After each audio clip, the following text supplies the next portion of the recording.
Everybody, welcome back to part 3 of this pretty large pick of tools from Machine Shop. Anyways, moving right along.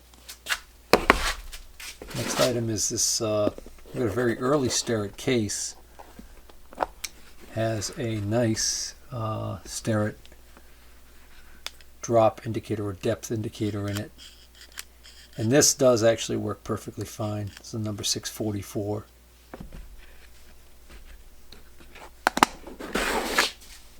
Next up, we have import gauge block set. A couple of optical flats are in there too. Alright, what do we got next? Comptorgage. Oh yeah, okay, I remember looking at this thing. This is kind of a neat thing. This was made in Slatersville, Rhode Island, it looks like. Must be pretty old. And what this is a really specialized bore gauge. I have no idea how old this is. It's got kind of a neat old, like, Bakelite style handle to it. The resolution here on this thing, I see 4 zeros and a 5. So what it has is it has this unit here, which has a size on it, 0.0930. So apparently it's like calibrated to that size, that bore. So we put this in there like that, and then it comes with a gauge, and it's 0.930, just like what this says. And that hole in the middle there, this will not go into. But if I pull this back, what happens is there's a tapered rod inside here that spreads apart these sections right here. And if I pull that back far enough, that will allow this to be placed on there, and then I release it. That rod comes back down and it spreads these apart, but they can't spread apart any further than the ID of that hole now. So apparently this is how you set it to the point, to the 0.930. Well, not, what did I just say? I already said that wrong. So obviously it's not 930 thousandths. 0.0930. 93 thousandths. Okay? So then I guess the idea is you would zero this dial once you have it set to the 93 thousandths. And then if you were dealing with a very small bore and you were trying to figure out how close it was to 93 thousandths, I guess. I don't know. I'm not really sure. That's kind of a funky little thing. I have no idea the valuation on this. I don't really care. A couple more items here. This is an early indicator stand, almost like an early comparator stand. It's got this nice cast base. It's got this anvil. This looks a lot like a Starrett that I had a while back. I actually still have it. It's over in the case. It's pretty badly rusted. I thought I was going to restore it at some point, but I don't know. It was included. You know, obviously the indicator would have mounted here, and it's missing. The old style 3-hole design too. You know, I don't know what the heck I'm going to end up doing with that. Maybe nothing.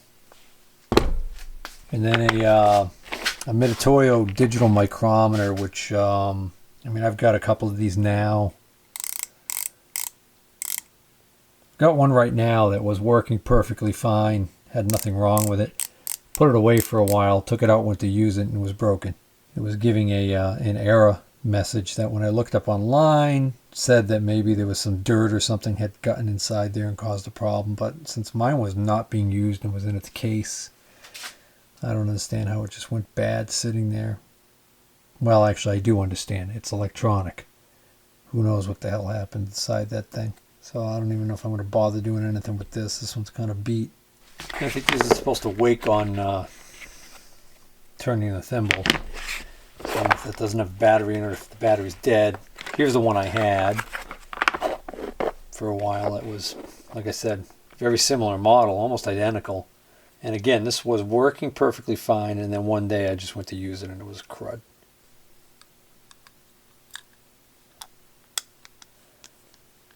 Yeah, so this uses an SR44 battery. So what's going on with this is that it does not, the number does not move. Thought I was able to get this to do something. This battery might be weak. I think I was actually able to get this to do something. It would zero, but then every time you would turn the thing, it would malfunction. Oh, so that figures. This one that looks all beat to hell works perfectly fine. Yet the one that I own that looks mint doesn't work. And there was just this whole bunch of micrometers laying there for different reasons. Here's a 1 to 2 inch Fowler. It's missing the lock.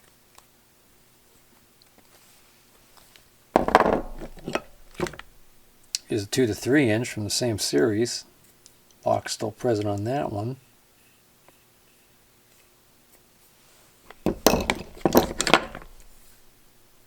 So 2 to 3 inch. I'm assuming this is Fowler too. Yep. It's a tense micrometer. Oh, this one's really, this one's hurting for certain. What the hell happened to that one? Well, this one still turns freely. Oof. Here's an old Fowler comparator micrometer that does nothing.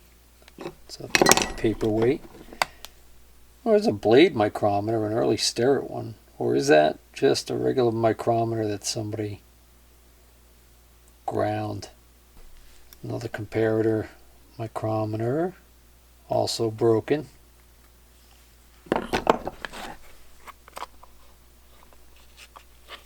At least this one's still in the case. That appears broken also. Oh, hold on, the needle's trying to move on that one. It's actually way the heck over here. So something bad happened to that. Yeah, I can't get that one to come back over either. Starrett blade micrometer. Looks like a 0 to 3 inch set. Huh. Another one of these Mitutoyo digital micrometers. This is the 2 to 3 inch. And then they had a bunch of indicators sitting there. You know, again, out of service for various reasons. Do not use. Oh, that's a Starrett. That actually seems fine. 3 of these things. Check these out. These are kind of neat. These are the little like caliper indicators. Rejected, not linear. Oops. Ah. So before I move on, I just wanted to talk about these indicating micrometers. The 3 of them. There was the Mitutoyo, the Fowler, and then this Federal. I just finished repairing this Federal. I already repaired the Mitutoyo and the Fowler. In all 3 cases, these actually were all suffering from the same problem, which is that internally the oil or grease that was in there or whatever had gotten in there, I don't know if contaminants had gotten in there or if it was just the original lubricant that had turned to gummy goo. So by carefully disassembling them, cleaning off with some solvent all of that grease, and then re-lubricating them with a light film of spray lubricant in the key locations, I was able to get them all working again. And so now if I bring this one down, or if I close it up, if I close it so it just starts contacting, and I turn it until the needle hits the 0 on the tenths meter. The line for the 0 lines up perfectly right there, so that's great. And then as a further check, here's the 105 thousandths gauge block from this gauge block set. And if I bring this, so it's just touching the gauge block, and then I rotate the barrel until the needle is on the 0 right there, and the 5 line is perfectly lined up with the 0, indicating exactly 105 thousandths. So that is a good operational indicating micrometer. I've decided I'm going to keep this one. The other ones right now are currently selling for sale online. Kind of like this little one though. So anyways,